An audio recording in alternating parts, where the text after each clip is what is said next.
Getsemaní encierra uno de los secretos más grandes de Yeshua y al mismo tiempo probablemente de toda la Torá.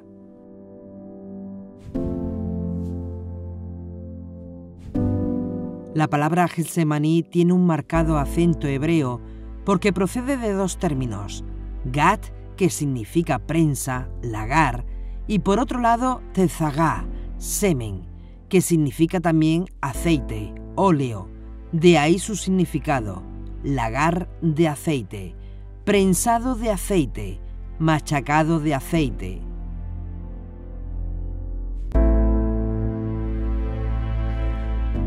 Getsemaní, el lugar así llamado es el Monte de los Olivos, donde Yeshua oró en soledad, totalmente angustiado, antes de culminar la traición de Judas.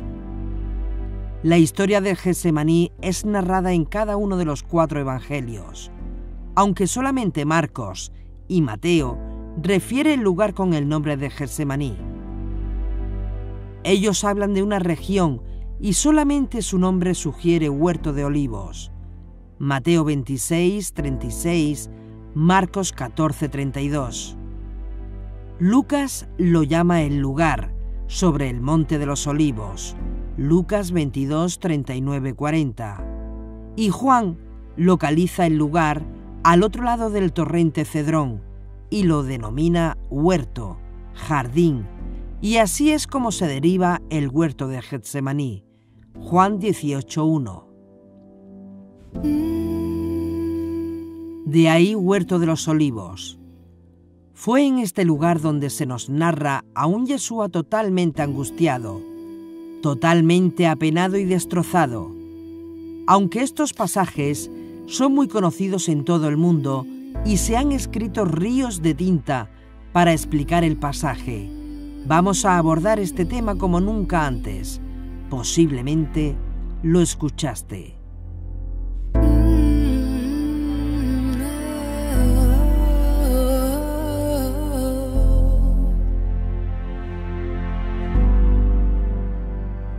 In the ways of the week, the time's been bleak, I know. You're the fight, the cream, the strength in me, I know.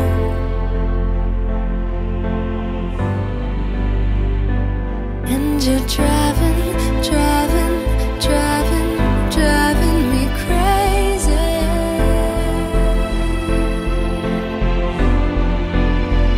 You keep on running and running and running and running lately.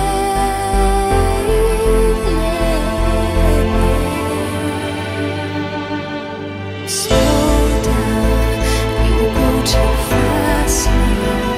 I'm telling slow down, I can't keep up now.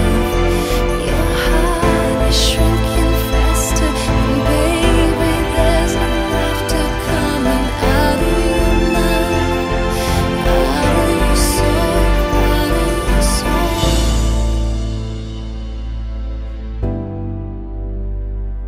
Los secretos de Yeshua.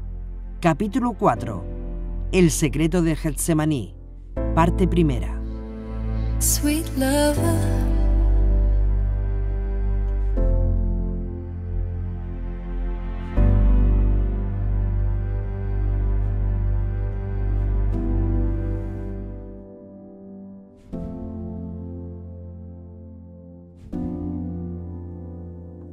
Yeshua, como bien conocedor de la Torá, sabía muy bien el significado de las olivas machacadas de Getsemaní. Y es una extraordinaria coincidencia que el secreto que contiene Getsemaní esté relacionado con los olivos y las aceitunas machacadas, con la Parashá Tesabé, y el secreto para traer luz al mundo.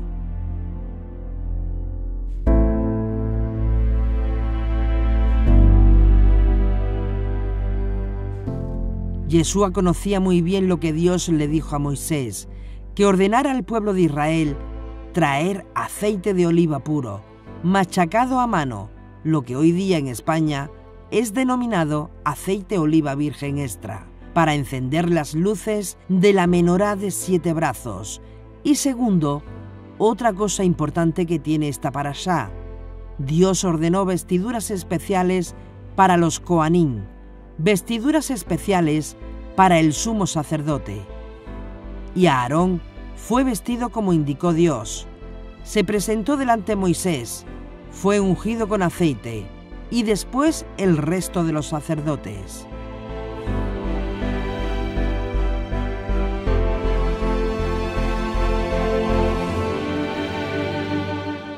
Y el texto que inicia la parashá dice: así vas a ordenarle tú a Moisés. Mandarás a los israelitas que te traigan aceite puro de oliva, molida para el alumbrado, para alimentar continuamente la llama. Éxodo 27:20.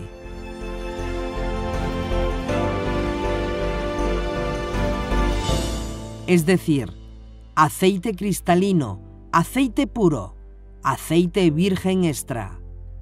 Eso quiere decir aceite puro o extra, el primero que sale del prensado o machacado de la aceituna. ¿Y cómo ordenó Hashem que tiene que hacerse este aceite? Dice, con aceitunas machacadas a mano. ¿Y para qué? Para mantener la lámpara encendida continuamente.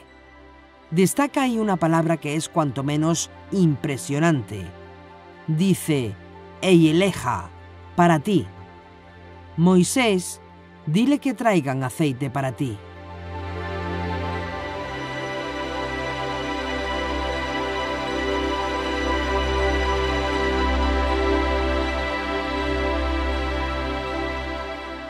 Dios no necesita aceite. Dios no necesita luz. Él es luz. Según los gramatólogos, esta palabra no es necesaria, es una palabra extra. Entonces, ¿por qué razón la Torá la incluye? Porque en la Torá ninguna palabra falta y ninguna palabra sobra. Entonces, ¿por qué razón la incluye?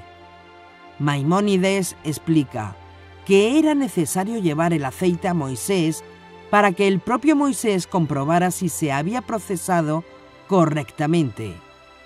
Porque si no se había procesado correctamente, es decir, si no se había machacado la aceituna a mano, no servía para encender la luz de la menorá. ¿Y cuál era el proceso correcto?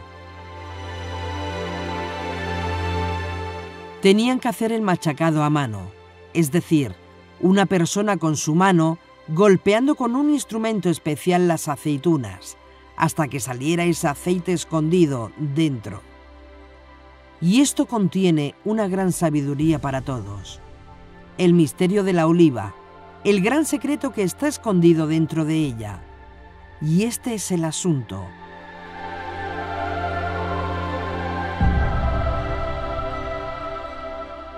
El profeta Jeremías comparte con esta analogía diciendo en una profecía: planta de olivo eres tú, Israel. ¿Por qué se compara a Israel con una oliva?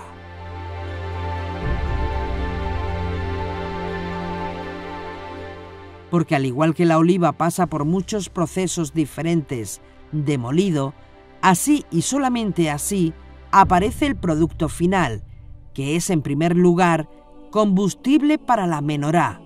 Así también sucede con nosotros. Pensemos en un adicto, una persona que lamentablemente está adicto a las drogas o al alcohol, al azúcar, a la comida basura o cualquier otro tipo de adicción que daña enormemente su vida integral. Esa persona está en un rumbo de autodestrucción, pero o bien no está consciente de ello, o bien ha elegido ignorar que está en un curso de autodestrucción.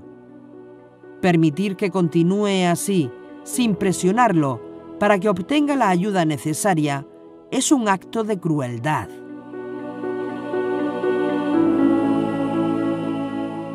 Quien realmente ame a esa persona hará que su vida sea lo suficientemente incómoda para lograr que reconsidere su estilo de vida. Pero si una persona que o por ignorancia o por elección anda en un estilo de vida de autodestrucción y tú se lo pones todo fácil, esa persona nunca va a recibir la alerta que necesita para repensar lo que está haciendo. Esa persona necesita ser sacudida. Tiene que ser consciente del peligro que está pasando y necesita que se le llame la atención. Y esto pensamos que es obvio para todos nosotros. Sin embargo, mientras vivimos en un mundo que está lleno de ignorancia espiritual y camino de su autodestrucción, nos preocupan las preguntas de que por qué hay tantas tragedias hoy en día entre nosotros. ¿Cómo es posible que seamos la generación tecnológicamente más sofisticada y al mismo tiempo con más tragedias?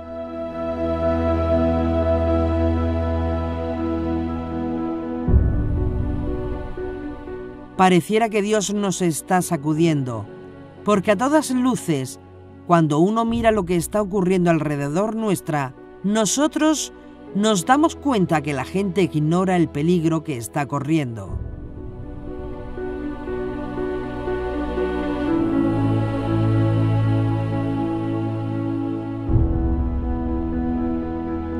Y necesitamos una llamada de atención. ¿Por qué? Porque somos como el olivo. Para Dios somos como el olivo. Los procesos de molienda que soportamos individualmente o colectivamente revelan algo muy bueno para ti, y es que hay un potencial latente escondido que Dios quiere sacar de adentro de ti. La prensa que nos comprime representan esas admoniciones amorosas de un Padre que vela por nosotros en las alturas.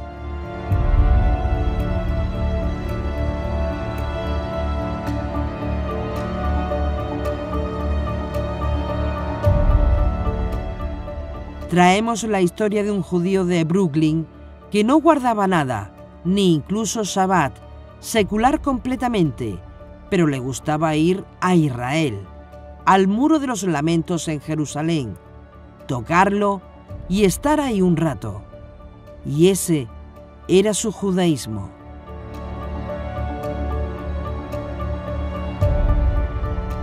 Pero estando en el muro se encuentra con otro judío, que inmediatamente se dio cuenta que este colega, este compatriota, no era muy experto en el orden del rezo. Enseguida lo detectó y lo llama aparte y le invita diciendo: ¿por qué no te vienes conmigo a estudiar un poco de judaísmo? El hombre le dijo: yo no tengo necesidad de eso, Dios me ama. El hombre no sabía que estaba hablando con uno de los más grandes rabinos que había en Jerusalén. Y el rabino le pregunta a este judío: ¿cómo sabes que Dios te ama? El hombre le contó su historia y le dijo: mira, te voy a contar por qué yo sé que Dios me ama. Yo estaba caminando por Nueva York, y en el estado y la ciudad donde vivo, después de una fuerte lluvia, enorme lluvia, el suelo se deslizó repentinamente debajo de mis pies, y me encontré de pronto en caída libre. En una caída libre como un aluvión, todo parecía en cámara lenta, y examinando el terreno que yo veía venir, lleno de rocas, dije: este es mi final. Aquí se acabó todo para mí. Este es mi último momento en este mundo. Y después, de la nada, me vi fuera del aluvión colgando de un árbol, el único árbol que había. Y ahí me di cuenta que Dios extendió su mano amorosa y me colocó en el único árbol verde que ahí había. Me bajé del árbol sin ni siquiera un rasguño. ¿No lo ves? Dios me ama. El rabino le dijo: ¿estás absolutamente seguro que fue la mano de Dios la que te salvó? Absolutamente, absolutamente. ¿Estás seguro que fue la mano de Dios la que te cogió, te sacó de esa caída mortal y te puso en el árbol? Le dijo el hombre: no tengo duda de eso. Por eso sé que Él me ama. Bueno, le dice el rabino, si estás tan seguro de que Dios hizo el milagro de levantarte del deslizamiento y ponerte a salvo en una rama de un árbol, ¿quién crees tú que provocó ese deslizamiento?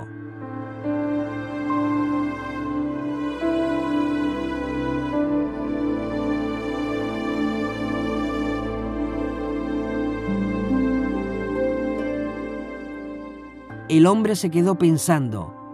Y bueno, asumió que debió haber sido Dios también. Y le dijo el rabino: perfecto. Ahora bien, asumiendo que el Dios nuestro es un Dios muy ocupado, ¿por qué crees tú que ha estado gastando su precioso tiempo arrojándote por ese acantilado para luego tomarte de la mano y ponerte a salvo en un árbol? Yo diría, le dijo el rabino, que está tratando de llamar tu atención. Te recomiendo que trates de darte cuenta por qué Dios quiere tu atención antes que sienta la necesidad de tirarte de nuevo por un abismo. Y debido a esto, este judío secular regresó a la sinagoga y se puso a estudiar judaísmo. Es decir, retomando el estudio que nos aborda, el relato de esta parashá, donde Dios ordena a Moisés que ordene al mismo tiempo a que los hijos de Israel traigan aceite de oliva, tienen que pasar por un proceso de machacado, de prensado, para producir aceite. El aspecto único de la oliva es que en este proceso se transforma de un alimento comestible en combustible para producir luz, de comestible en combustible para encender la luz de la menorá. Y ese proceso de prensado y machacado lo transforma en algo totalmente diferente a lo que era la aceituna previamente.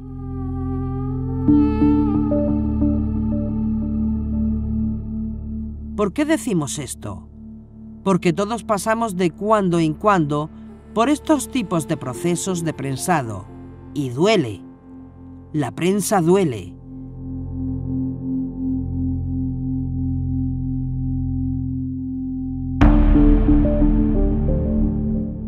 En hebreo hay una palabra muy especial para esta prensa de aceite. Se llama Getsemaní. Getsemaní significa prensa de aceite. Y ahí te trituran, ahí te machacan y te presionan hasta que salga el aceite, que sirve no solamente para comer, sino para transformarlo en energía, en luminaria, porque somos como el olivo. El combustible está escondido dentro de nosotros y la mayoría no lo sabe que lo tiene. Pero dentro de ti, dentro de tu alma, hay combustible escondido con capacidad para encender una luz. Pero antes tienes que pasar por la prensa. Antes tienes que pasar por Getsemaní, por ese proceso de trituración, por ese proceso de machacado, y duele.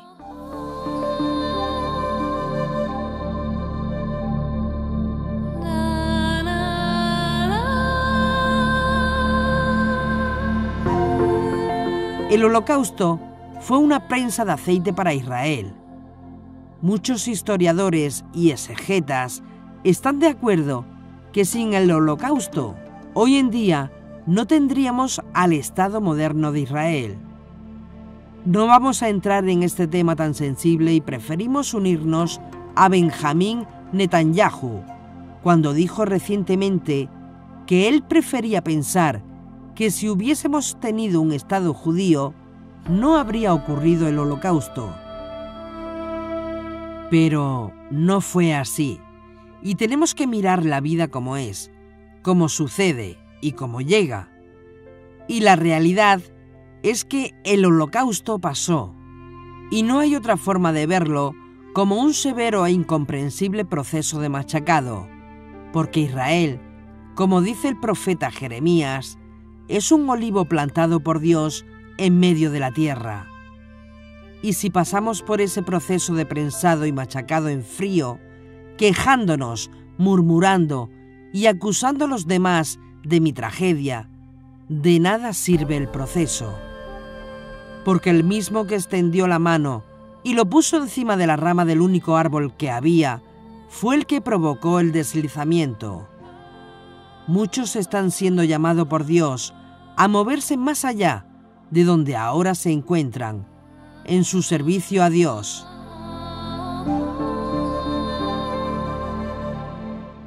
Hay muchos que están siendo llamados por Dios a moverse a una posición de liderazgo.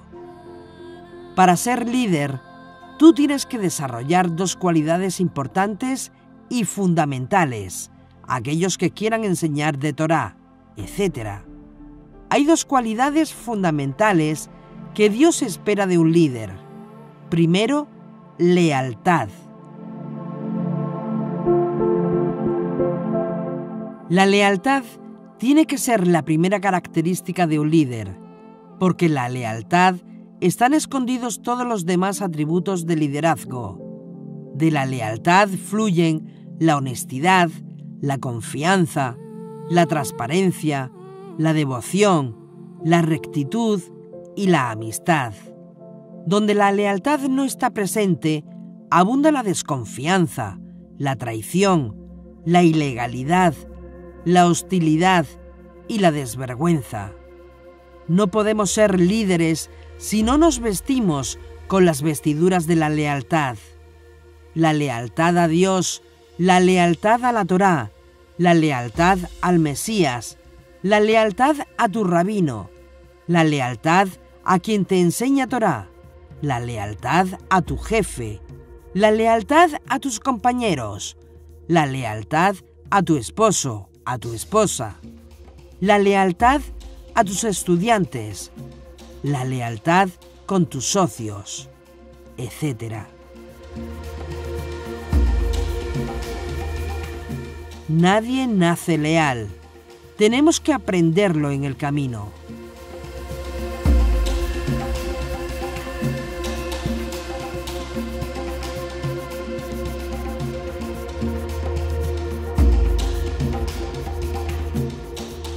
Y muchas veces, para que podamos adquirir lealtad, tenemos que pasar por la prensa de aceite, por el proceso de triturado, hasta que finalmente nos transformemos en personas confiables y leales. La segunda característica para hacer un líder es la inteligencia emocional. La prueba decisiva para un líder no es mantenerse firme en momentos de calma. La prueba decisiva para un líder no es mantenerse firme en momentos de calma. La prueba es mantenerte firme y calmado en tiempos de controversias, en tiempos de desafíos, cuando está en tus manos tomar decisiones que tienen consecuencias incómodas para otras personas. Saber hablar de cosas difíciles sin ofender, sin romper cosas, sin maltratar a los demás, es decir, sin perder el control emocional. Y para que podamos llegar ahí y ser dignos de recibir esa bendición que Dios ha prometido y estar en esa posición de autoridad que te está siendo reservada, muchas veces el único camino que Dios encuentra es pasarnos por Getsemaní, por la prueba, machacarnos, triturarnos, hasta que salga el aceite puro. Muchas veces, sin darnos cuenta, viajamos por una ruta de autodestrucción. Y permitir que continúes así, sin presionarte, sin apretarte, para que obtengas la ayuda que necesitas, sería un acto de crueldad. Quien realmente te ama hará tu vida lo suficientemente incómoda para ayudarte a reconsiderar la ruta que estás eligiendo en tu vida. Hay momentos cuando necesitamos ser sacudidos, porque solamente así nos vamos a dar cuenta del peligro en que estamos. Hay momentos cuando tú necesitas una llamada de alerta, una señal de stop, una multa de policía. Esto es perfectamente obvio para todos nosotros. Sin embargo, mientras vivimos en este mundo lleno de tanta ignorancia espiritual, uno se maravilla de ver cuántos de nosotros estamos siendo capaces de escuchar el mensaje que Dios nos está enviando. Es decir, Hashem, Dios, es el mejor pedagogo que existe, el mejor educador que existe.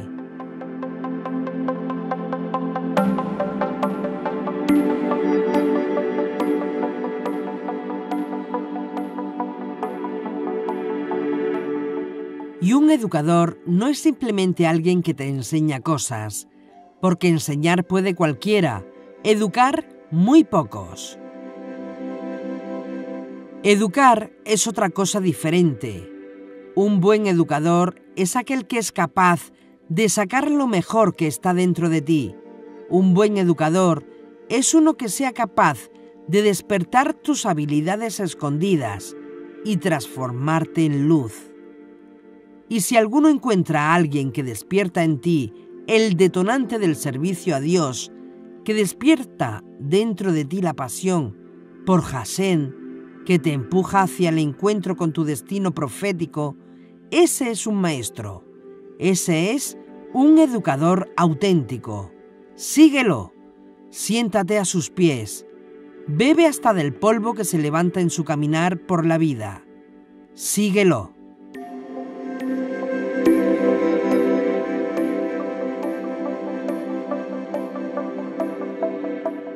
Hay enormes riquezas dentro de ti, escondidas dentro del alma, y como las olivas, a menos que seas machacado y pases por ese proceso de trituración, esa riqueza no sale, se queda ahí dormida, como el aceite de una oliva que no es prensada. Lamentablemente, la mayoría de las veces se pierde en los cementerios.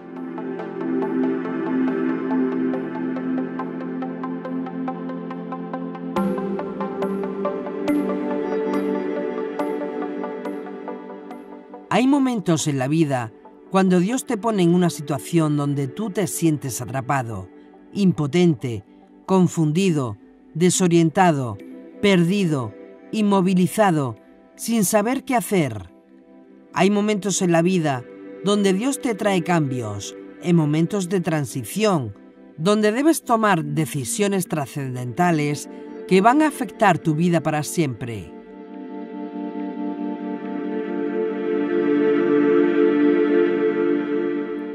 Y en esos momentos, cuando te sientes presionado más allá de tu capacidad de resistencia y gritas por luz, pareciera que más oscuridad te rodea. Y gritas por un respiro y te ponen mayor peso. Y gritas por un descanso, por una prórroga y pequeño bálsamo, un calmante aunque sea un paliativo, por algo que me permita por fin respirar un rato tranquilo. Y no llega.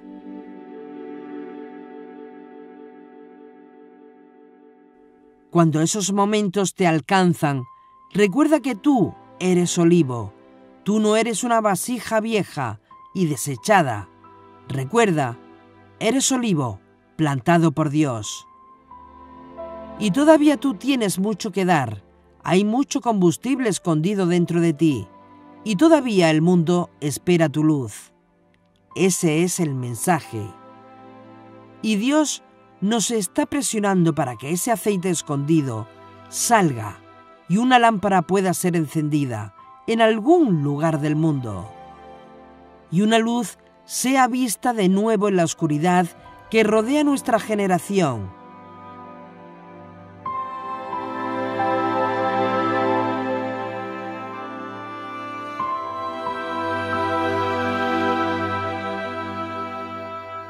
Si machacamos otras frutas, por ese proceso de molienda sale zumo. La aceituna, al mismo tiempo que es una fruta también, el fruto del olivo, tiene una característica única y diferente al resto de las frutas. Es por eso que Dios la llama planta de olivo eres tú.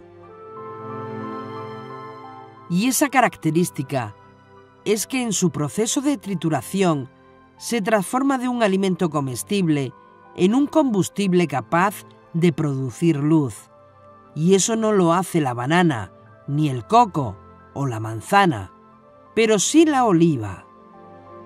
Ese proceso de prensado en seco, con todo lo doloroso que es, transforma la oliva en algo completamente diferente a lo que era su estado original.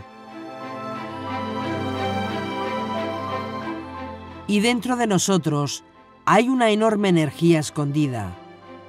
Dentro de ti hay enormes potenciales, habilidades escondidas e ignoradas, y solamente pasando por estos momentos de trituración es que sale a la luz y se transforman en algo completamente diferente a lo que tú eras antes.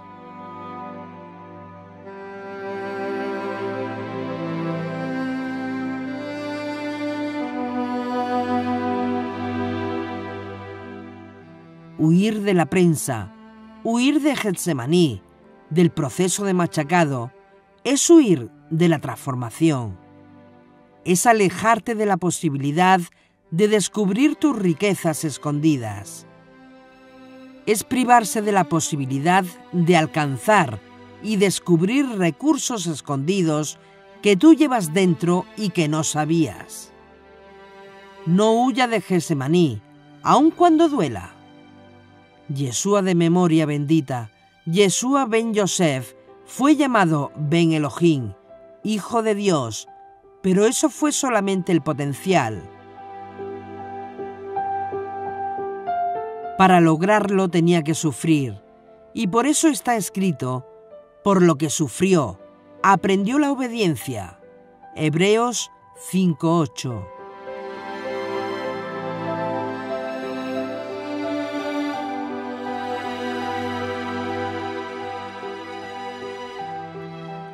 Y por aprender la obediencia en medio del dolor y en medio del sufrimiento de Getsemaní, Dios lo transformó en Señor y Mesías por el milagro de la resurrección.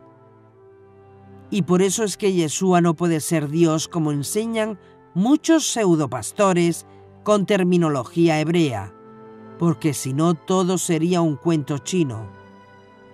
El Dios que todo lo sabe y es trascendental, eterno e inmortal, no puede hacerse un hombre mortal que aprende por obediencia. Dios no tiene que aprender nada, y es por eso que la grandeza de la resurrección refleja el potencial escondido de lo transformable. Y ese poder está en medio del prensado, en medio del proceso del machacado de la oliva, para que el combustible salga, la menorá pueda ser encendida y la luz llegue al mundo.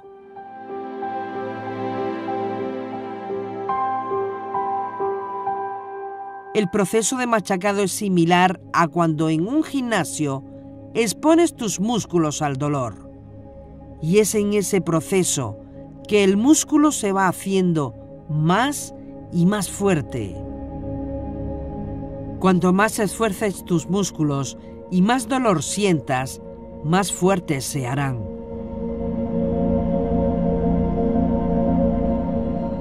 Hay personas que se pasan anulando su potencial, carentes de energía, carentes de pasión por hacer las cosas de Dios, y siempre hay que estar empujándoles para lograr que hagan algo.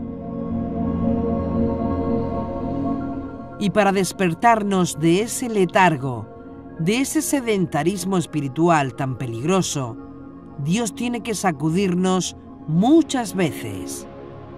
Tiene que enviarnos llamadas de emergencia, y eso ocurre en tu vida espiritual, porque tú no eres un trasto viejo y desechado, sino un árbol de olivo plantado por Dios. Porque somos plantíos de olivo, aceitunas. Y la única manera de sacar el combustible latente y dormido es llevándolo a la prensa, machacándolo, pasándonos por ese proceso de trituración.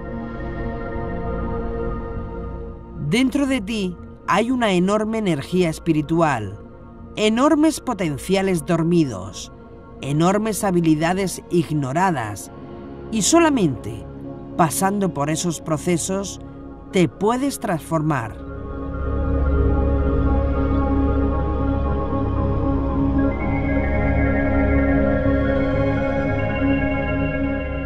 Y esto es el secreto de Getsemaní, el machacado del aceite de oliva, simbolizado en nuestras vidas.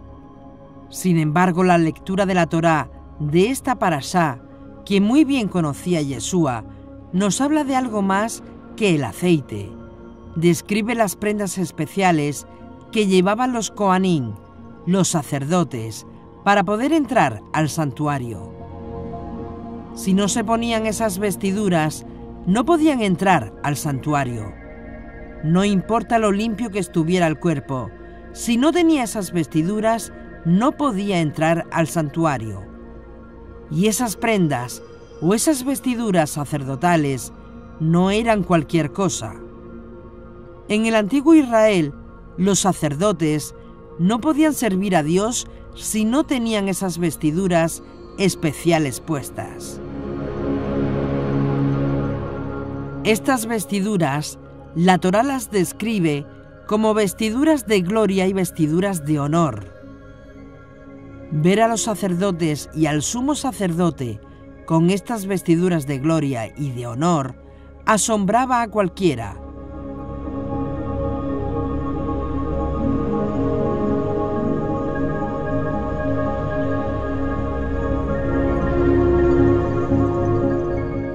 La arqueología ha encontrado la famosa carta de Aristeas. El autor es anónimo, no sabemos, pero sí sabemos que es un judío que escribe en griego, posiblemente en algún momento del siglo II antes del nacimiento de Yeshua. Ese autor tuvo acceso y vio al sumo sacerdote vestido con sus vestiduras de gloria y de honor, y en esa carta lo describe de esta manera y citamos: «La apariencia de los sacerdotes nos deja pasmados y atónitos. Afirmo enfáticamente que cualquiera que se acerque al espectáculo de lo que he descrito experimentará asombro, y asombro más allá de las palabras, siendo transformado por la disposición sagrada de cada detalle». Ben Sirá, un sabio judío, siglo II antes de Yeshua, que también tuvo esta oportunidad de ver a un sumo sacerdote en sus vidas con estas vestiduras, dice que esta vestidura sacerdotal de Aarón poseía un esplendor tan glorioso y una apariencia tan deslumbrante que era la delicia de los ojos. Filón de Alejandría, un poco más tarde, muy cerca de la época de Yeshua, filósofo judío que vivió en la provincia romana de Egipto en aquella época, dijo que la ropa del sumo sacerdote era la imagen y copia propia del universo. Era la imagen y copia del universo, y debido a esta fama de las vestiduras sacerdotales, los rabinos antiguos se plantearon una pregunta que querían responder. La Torá nos informa que los ancestros de Israel actuaron como Kohanim, ofreciendo sacrificios a Dios. Noé ofreció sacrificios a Dios. Abraham ofreció sacrificios a Dios. Isaac ofreció sacrificios a Dios. De hecho, la tradición dice que estas figuras forman parte de una línea ininterrumpida de sacerdotes que se remonta al principio de la historia. Sin embargo, aquí está la clave. La Torá no dice nada acerca de la ropa especial que ellos también tenían que usar. Y la pregunta que se hacían los antiguos es: ¿cómo pueden haber servido como sacerdotes sin el uniforme sacerdotal que se le exige ahora a Aarón y a sus hijos? ¿Cómo es posible que antes sí podían servir como sacerdotes sin la vestidura sacerdotal y ahora no? Según una antigua tradición, el primer sacerdote en la historia fue el primer ser humano, Adán. Después de todo, él vivía en el Edén, en el santuario del jardín del Edén, lugar donde la presencia divina estaba presente. Dice la Torá que ellos eran capaces de escuchar el sonido de Hashem caminando por el jardín. Seres humanos escuchando el caminar de Dios en el jardín del Edén. Lógicamente, no lleves esto a la racionalidad, porque llegarás a conclusiones erróneas.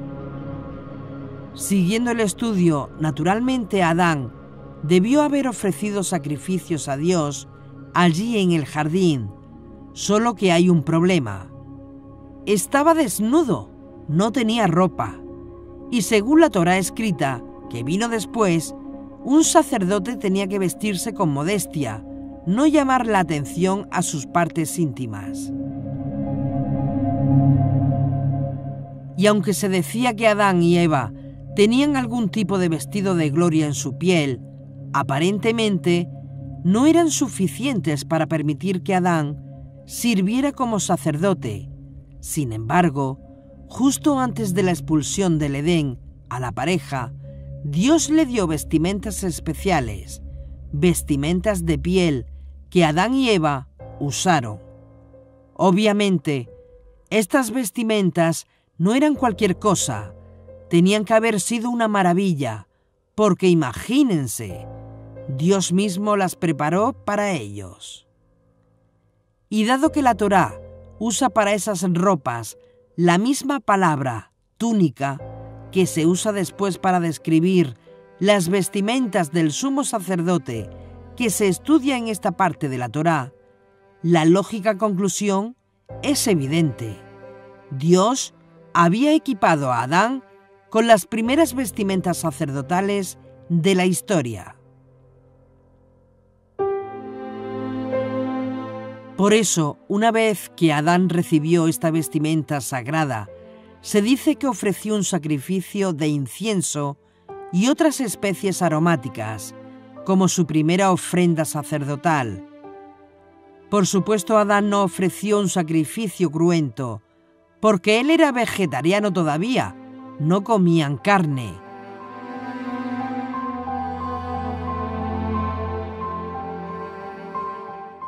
Entonces, ofreció sacrificios de lo que comía, vegetal. La pregunta es, ¿qué pasó con sus ropas de gloria y esplendor con las cuales Dios lo vistió como el primer sacerdote de la humanidad? Según la Torá oral, esas ropas pasaron después de sacerdote a sacerdote. Noé las heredó y para hacer sacrificios se ponía esa ropa. Después Noé se lo pasó a Sem, su hijo, y de Sem, de los semitas, pasó a Jacob, y de Jacob pasó a Leví, que fue el heredero del sacerdocio.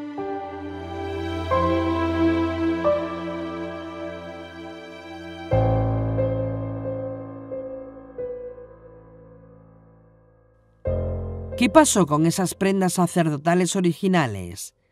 Nadie sabe qué pasó, pero la Torá destaca que los Kohanim tenían que usarla a partir de entonces.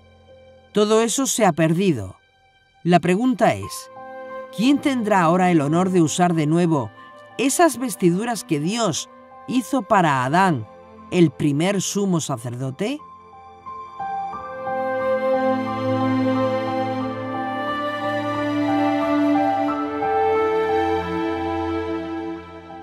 El judaísmo asume que cuando Dios permita la reconstrucción del tercer templo, los levitas, los sacerdotes y el sumo sacerdote van a vestir sus vestiduras especiales.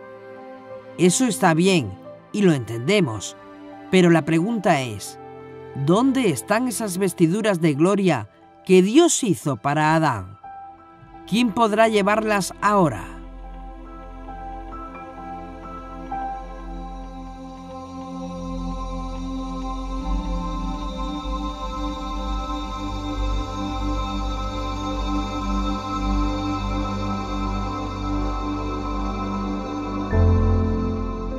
Es posible que algunos tengan la respuesta en la punta de la lengua, pero tal vez se equivoquen. Esas vestiduras de gloria están disponibles para ti y tu alma. Y por eso dice Rab Shaul, vestidos de un hombre nuevo. No os mintáis unos a otros. Despojaos del hombre viejo con sus obras y revestíos del hombre nuevo, que se va renovando hasta alcanzar un conocimiento perfecto, según la imagen de su Creador, donde no hay griego y judío, circuncisión e incircuncisión, bárbaro, escita, esclavo, libre, sino que Mesías es todo y en todos. Colosenses 3, 9-11.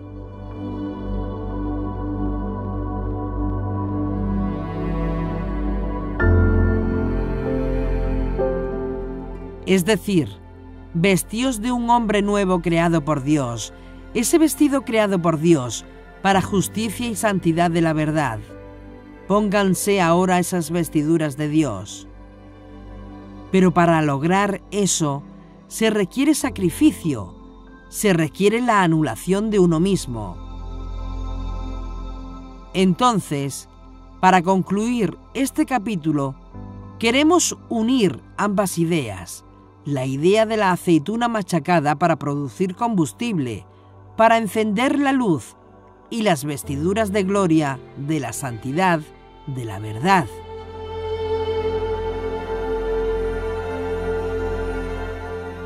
No hay manera, y presten atención, no hay manera de traer luz a este mundo excepto unificando estas dos ideas, una aceituna machacada y un vestido de gloria.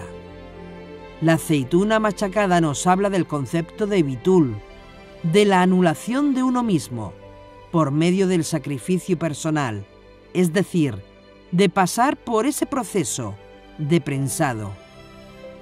No hay modo de experimentar transformación personal e impacto en la vida de los demás, excepto que tú estés dispuesto a sacrificarte.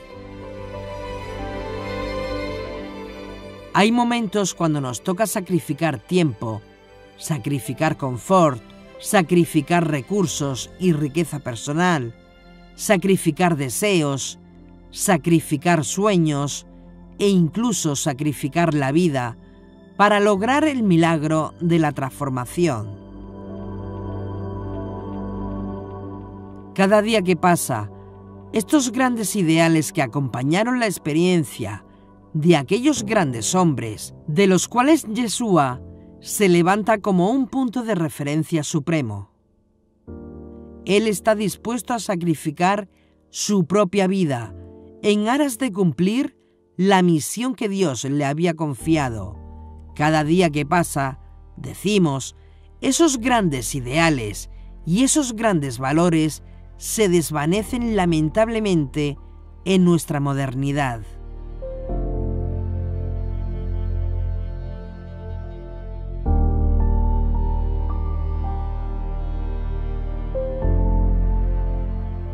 Y cada día que pasa, a excepción de unos pocos, vemos menos compromiso, menos personas dispuestas a sacrificar algo en aras de la redención.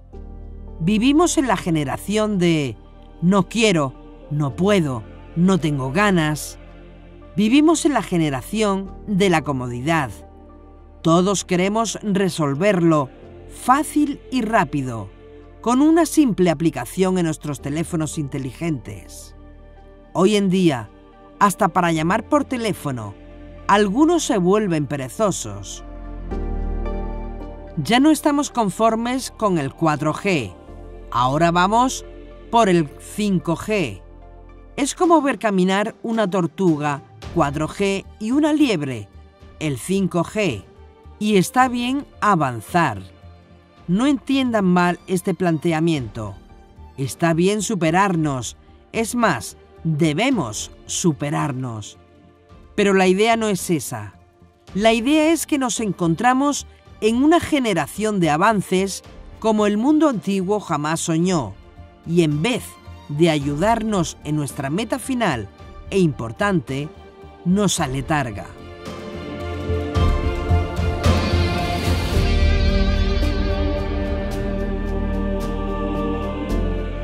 Entonces, si le preguntamos a una persona en este tiempo qué significa para ti sacrificio, lo más probable es que no tenga ni idea de lo que se trata, porque vivimos en una generación donde el materialismo, el consumismo, el egoísmo nos enceguece.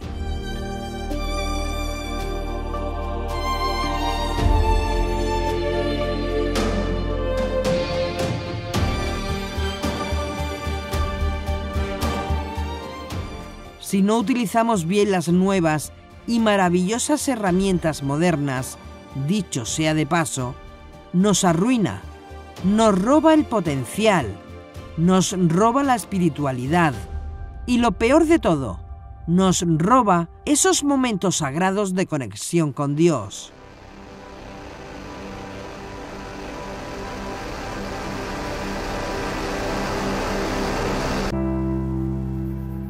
Vidas desvalijadas, desplomadas, destruidas, porque no estuvieron dispuestas a hacer un sacrificio por la transformación.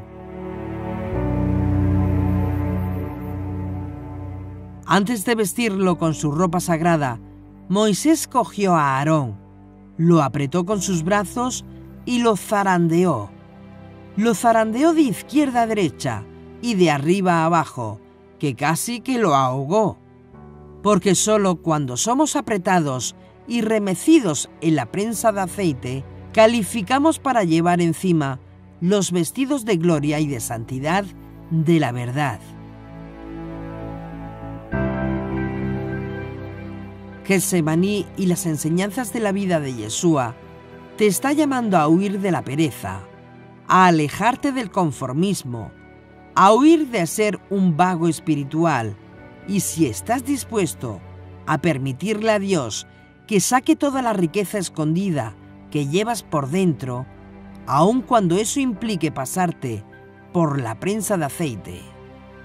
Cuando decidimos trabajar para Dios, cuando decidimos por la lealtad, cuando decidimos por la santidad de la verdad y hacer las cosas por Kiddush Hashem, por la gloria de Dios, por el honor de Dios, poniéndose manos a la obra, los milagros suceden. Los milagros suceden y hay un hermoso midrash que explica este principio espiritual, cuando nos enseña lo que sucedía con la familia levita de los Coat, responsables de llevar el arca sobre sus hombros en los días cuando vagaban por el desierto.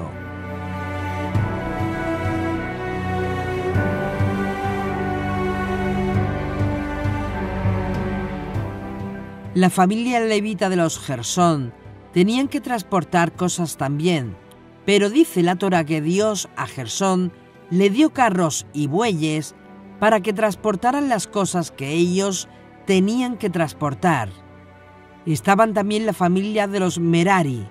Tenían que transportar cosas también del santuario, y Dios les permitió usar carretas y bueyes para que pusieran las cosas ahí.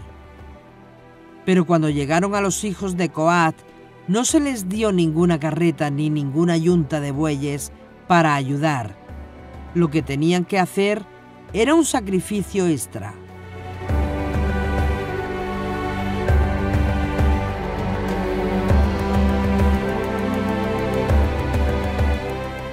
Tenían que cargar el arca sobre sus hombros, y el arca era extremadamente pesada. Pero ellos pudieron cumplir su misión. ¿Por qué? ¿Cómo es que pudieron cumplir su misión? Dice el Midrash que cuando hacían ese esfuerzo tremendo por alzar el arca y colocarla sobre sus hombros, sentían el peso de la misma, y se alegraban tanto por el honor de llevarla que sucedía un milagro. El arca comenzaba a flotar en el aire y consecuentemente para ellos ya no tenía peso ninguno sobre sus hombros. Pero no solamente eso, dice el Midrash que el arca misma, al flotar, los levantaba y los llevaba flotando por el aire. Pero esto no pasaba si primero los levitas encargados no daban el primer paso y se la ponía en el hombro y sentían el peso y no protestaban, no murmuraban.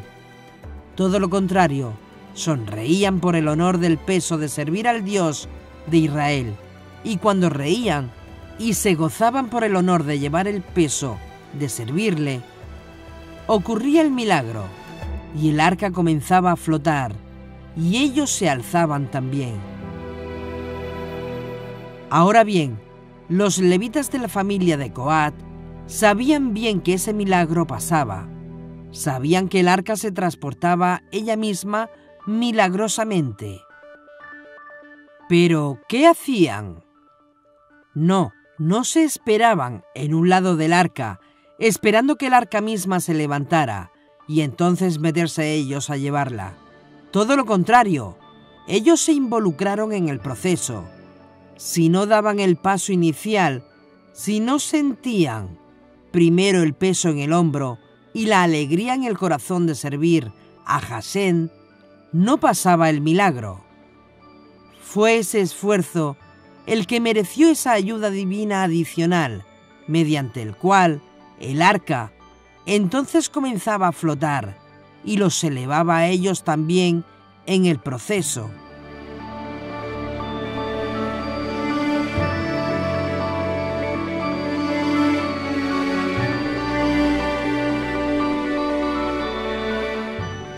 Tenemos delante de nosotros una tremenda responsabilidad y estamos inundados de los mensajes electrónicos pidiéndonos ayuda y asistencia por todos lados.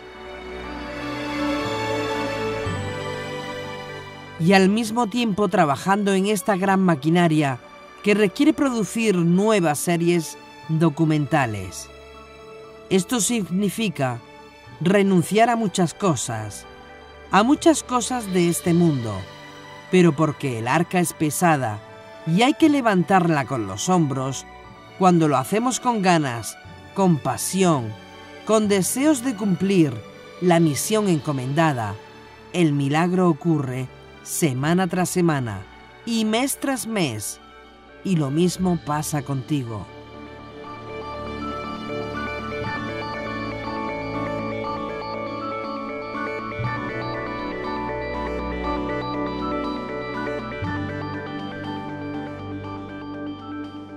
Tú tienes una tarea que cumplir, cada uno la suya.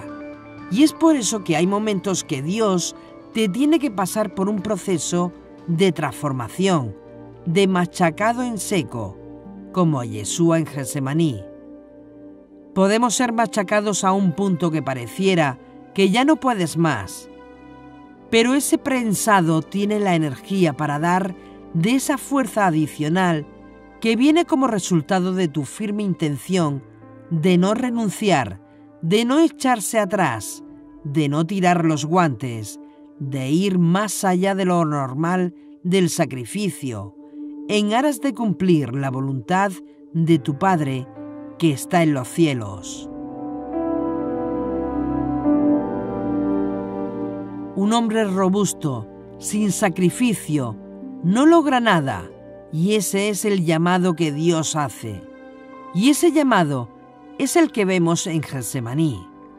Si alguna vez Él podría llevar a Jerusalén, Israel y el mundo a la obediencia a Dios, tendría que ser necesariamente porque Él mismo comenzara por obedecer totalmente a Dios, aquí mismo en la tierra. Así que el rey se arrodilló, dispuesto a obedecer por amor a su Dios y también a todo su pueblo, y por ende al mundo entero. No había otro camino. Romanos 5:19. Porque así, como por la desobediencia de un hombre los muchos fueron constituidos pecadores, así también, por la obediencia de uno, los muchos serán constituidos justos.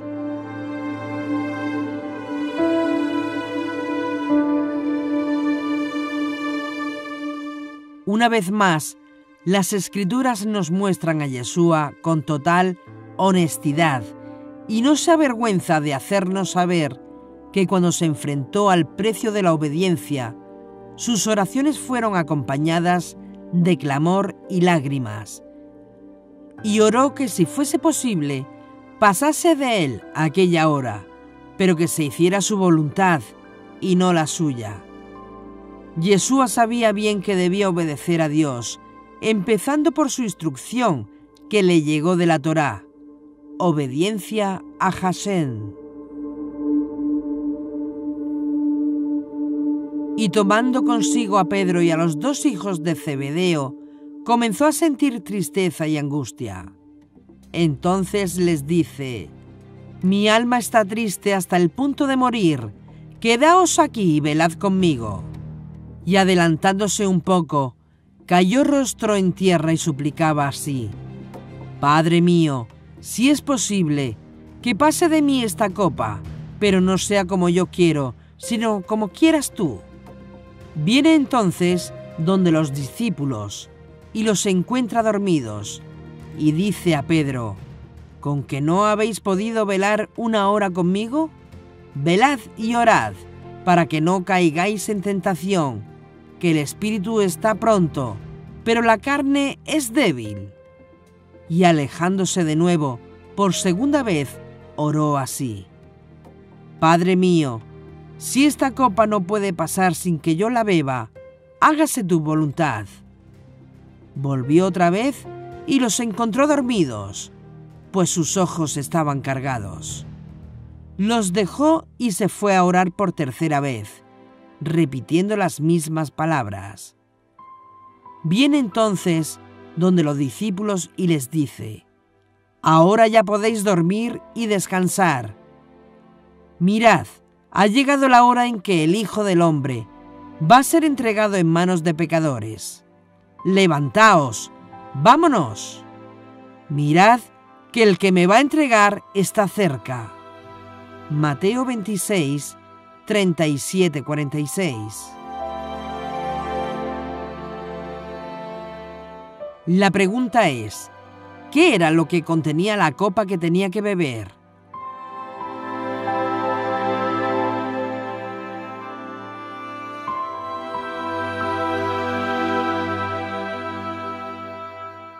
La ira de Hashem, la ira de Dios.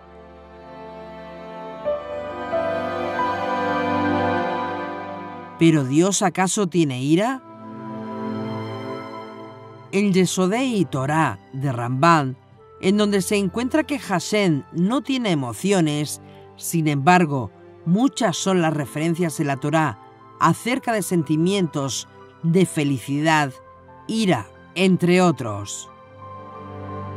La respuesta desde el punto de vista racional y científico sería que, si Hashem existe y cubre toda la existencia, no puede y no debe tener emociones, ya que como un todo, como una energía, no hay forma de que las tenga porque las emociones son netamente humanas.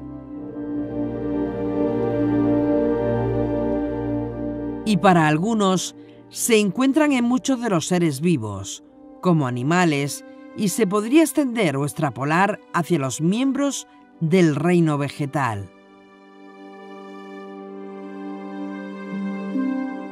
El Rambam, al que se hace referencia en la pregunta, en realidad trata muchas veces en el Tanaj, en las que atribuimos emociones a Hashem.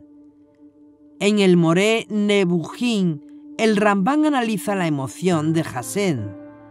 Dice que las emociones y los estados de ánimo son de naturaleza transitoria y son imposibles para la inmutable perfección de Hashem. Sin embargo, se constituyen en una manera de transmitir una idea o un concepto variable, en la cual se quiere entender como la forma en que nos relacionamos con Hashem y obtenemos una respuesta de su parte, que se interpreta como si estuviera enojado, celoso, feliz, etc. ¿Por qué?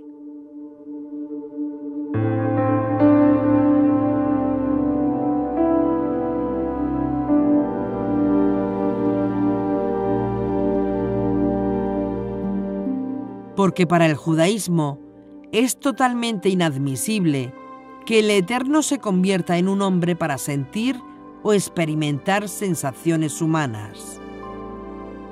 Y lo que en realidad está cambiando es nuestra relación con Hashem.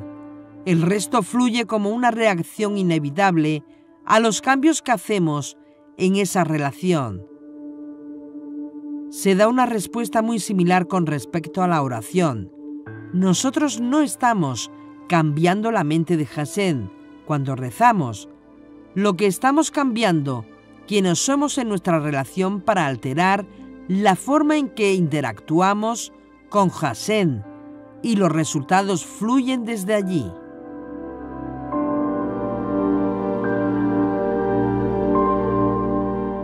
Lo que sucede es que el Creador es consciente de las emociones difíciles que cada uno de nosotros puede sentir, pero Él mismo no las experimenta. Al ser consciente de ello, también comprende cómo nuestras emociones afectan a nuestro comportamiento. Él no necesita de experimentarlas de la manera en que lo hacemos, porque Él mismo podría consumirse por culpa de las emociones, de la manera en que ellas nos consumen a nosotros.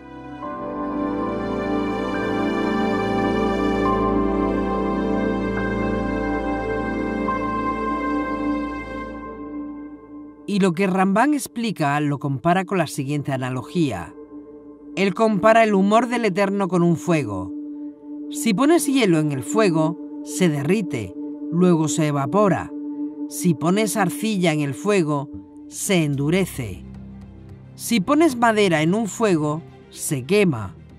El fuego causa muchos efectos diferentes y contrastantes sin cambiar las propiedades del fuego. El mismo fuego derrite ciertas cosas y endurece otras, hierve y quema, blanquea y ennegrece.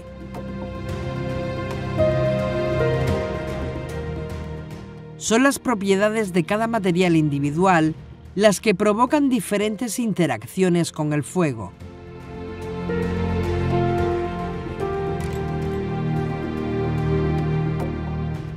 ¿Cómo se manifiesta la ira de Dios? Según el Tanaj, la ira de Hashem se convierte en fuego destructor, como indica Devarim, Deuteronomio 32:22. Mixto, con humo, fuego, nubes, oscuridad y truenos, como nos indica Teilín, Salmos 18:9-14. Como espada desenvainada, como copa de vino, veneno, en Jeremías, Yirmiyahu 25:15, o como flechas destructoras, Salmos Teilín 7:14, infligiendo muerte inmediata, Bamidbar Números 11:33, usando el enemigo como vara, Isaías Yeshayahu 10:5, y con fenómenos naturales, terremotos, inundaciones, tormentas, como vemos en el diluvio.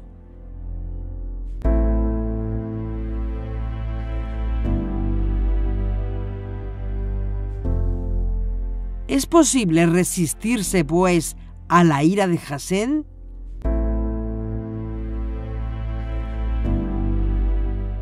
La respuesta es apenas obvia, como lo describen muchos en la Torá. ¿Quién puede resistir ante su ira, indignación, y quién puede permanecer en la fiereza de su ira? Su furia se derrama como fuego, y las rocas son arrojadas por él. Y al mismo tiempo la ira de Hashem siempre está acompañada de misericordia, como está escrito en Oseas 1:6. no tendré piedad, y sin embargo los perdonaré. La ira de Dios no es porque en realidad tenga la emoción de ira, sino porque un ser humano que realiza las mismas acciones estaría actuando por ira. Entonces, la ira, que es el tema que hemos tocado de pasada, es una mera concepción humana de nuestro Creador, y lo podemos reforzar con la siguiente frase de Isaías 27:4. La furia no está en mí. Por consiguiente, para una explicación más humana de la ira de Hashem, la podemos asociar a que sin el temor a Hashem no habría obediencia a su ley, y sin este aspecto no hay arrepentimiento ni retorno del pecador al camino de la vida, como vemos en Miqueas 7:19, también en Jonás 3:9, y también lo escrito en Isaías 60:10. En mi ira te derroté, pero a mi favor tuve misericordia de ti. Yeshua conocía los riesgos que le seguirían al proclamarse el Mesías y el peligro de muerte, pero también conocía la Torá y por eso la oración de Yeshua fue un llanto a gritos, al que tenía poder para extraerle de las fauces de la muerte una vez padecida ésta. Previamente, del día de Getsemaní, Yeshua le dijo: ahora mi alma está turbada. ¿Y qué voy a decir? Padre, líbrame de esta hora. Pero, si he llegado a esta hora para esto, Padre, glorifica tu nombre. Juan 12:27. Y en Getsemaní, cuando iba a ser apresado, Yeshua dijo a Pedro: vuelve la espada a la vaina. La copa que me ha dado el Padre, ¿no la voy a beber? Juan 18:11.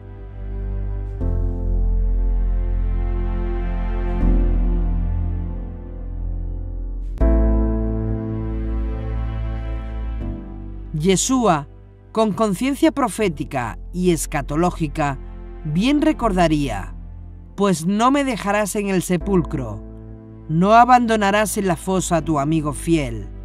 Salmos 16:10. Porque no dejarás a mi alma en el Hades, ni permitirás que tu santo vea corrupción. Hechos 2:27. Vio de antemano y habló respecto a la resurrección de Mashiach, que ni fue abandonado en el Hades, ni su carne vio corrupción. Hechos 2:31. Fue escuchado a causa del temor reverente que tenía hacia el Eterno al ser confortado por el ángel. Y sumido en agonía, insistía más en su oración. Su sudor se hizo como gotas espesas de sangre que caían en tierra. Lucas 22:43. Aunque no pasó la copa, ya que no era posible dentro del plan de salvación de la humanidad, Él ha sido herido por nuestras rebeldías, molido por nuestras culpas. Él soportó el castigo que nos trae la paz, y con sus cardenales hemos sido curados. Todos nosotros como ovejas erramos, cada uno marchó por su camino, y Adonai descargó sobre él la culpa de todos nosotros. Fue oprimido, y él se humilló, y no abrió la boca. Como un cordero al degüello era llevado, y como oveja que ante los que la trasquilan está muda, tampoco él abrió la boca. Tras arresto y juicio fue arrebatado, y de sus contemporáneos, ¿quién se preocupa? Fue arrancado de la tierra de los vivos, por las rebeldías de su pueblo ha sido herido, y se puso su sepultura entre los malvados y con los ricos su tumba, por más que no hizo atropello, ni hubo engaño en su boca. mas plugo a Adonai quebrantarle condolencias. Si se da a sí mismo en expiación, verá descendencia, alargará sus días, y lo que plazca a Adonai se cumplirá por su mano. Isaías 53, 5-10.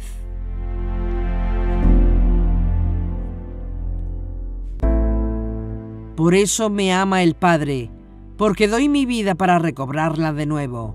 Nadie me la quita, yo la doy voluntariamente. Tengo poder para darla y poder para recobrarla de nuevo. Esa es la orden que he recibido de mi Padre.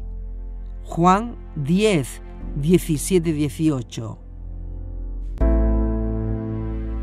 Sí pasó en gran parte la amargura de la copa. El temor reverente en hebreo se puede interpretar con el significado sumisión reverente. La vida de Yeshua estaba marcada por una verdadera sumisión a la voluntad de Yuhei Bajei. La reverencia y la obediencia de Yeshua se manifestó diciendo: si es posible, aparta de mí esta copa, mas no se haga mi voluntad sino la tuya. Lucas 22:42.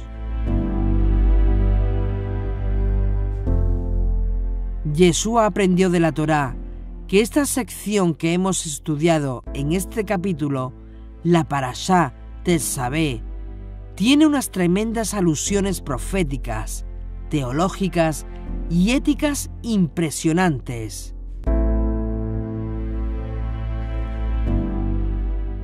Proféticamente, porque tenemos aquí una alusión al hecho de que en ciertas circunstancias Dios puede tomar el mérito de un justo y salvar la vida de todo un pueblo.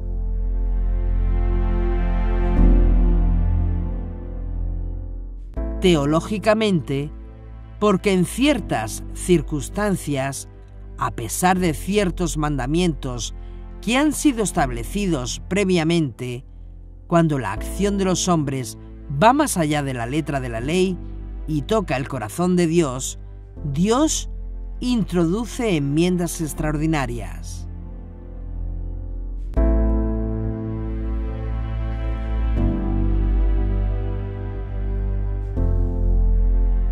Por ejemplo, aquí se hace notar acerca de Aarón y sus hijos, que iban a ser consagrados como sacerdotes. Por tanto, solamente los descendientes de Aarón que nacieran a partir de ese momento en adelante serían contados como sacerdotes de Israel. Los hijos de Aarón, antes de ese momento, no fueron contados como sacerdotes.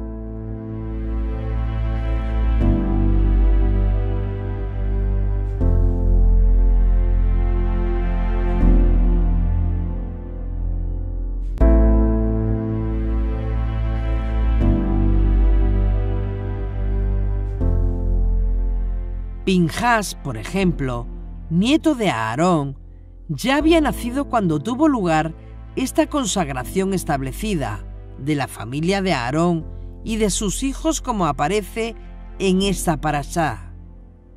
Sin embargo, debido a la acción de Pinhas, Dios enmendó la ley y le concedió a Pinhas un sacerdocio de paz por su cuenta propia.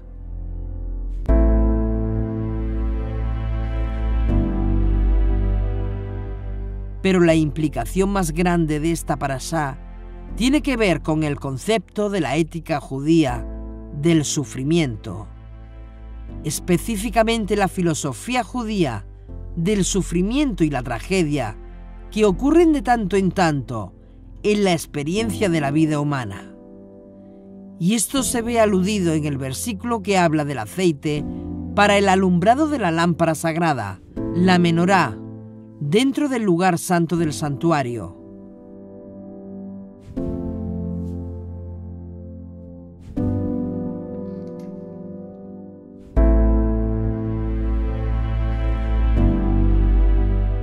Como dijimos antes, no podía ser cualquier aceite. El aceite tenía que ser extraído de las aceitunas machacadas como está escrito en la Torá: aceite prensado, Getsemaní.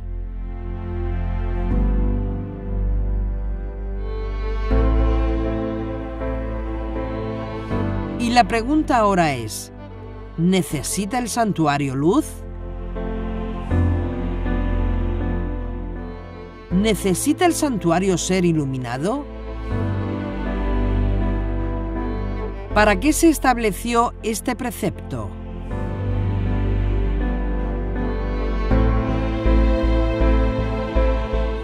¿Qué pudo Yeshua aprender de esto?